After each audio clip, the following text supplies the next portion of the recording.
श्रीऋणमोचन मंगलस्तोत्रम् मंगलो भूमिपुत्रश्च ऋणहर्ता धनप्रदः स्थिरासनो महाकाय सर्वकर्मावरोधकः लोहितो लोहिताक्षश्च सामगानां कृपाकरः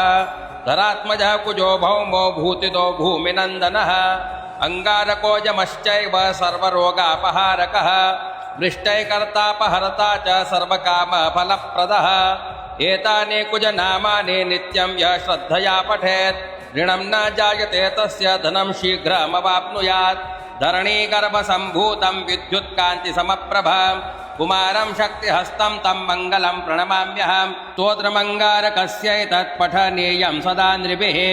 न तेषां भौमजा पीडा स्वल्पापि भवति क्वचित् अंगारक महाभाग भगवन् भक्तवत्सल त्वां नमामि ममाशेषं ऋणमाशो विनाशय ऋणरोगादिदारिद्र्यं ये चान्ये यपमृत्यवः भयक्लेशमनस्ताप नश्यन्तो मम सर्वदा अतिवक्त्र दुराराध्य भोगमुक्तजितात्मनः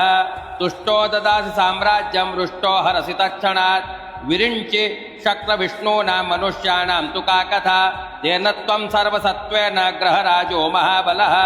पुत्रान् देहि धनं देहि त्वामस्मि शरणं गतः ऋणदारिद्र्यं दुःखेन शत्रूणां च भयात्ततः एभिर्द्वादशभिः श्लोकैर्यः स्तौति च धरासुतां महतीं श्रियमाप्नोति यपरो धनदो युवा श्रीस्कन्दपुराणे भार्गवप्रोक्तं ऋणमोचनमङ्गलस्तोत्रं श्रीभौमार्पणमस्तु।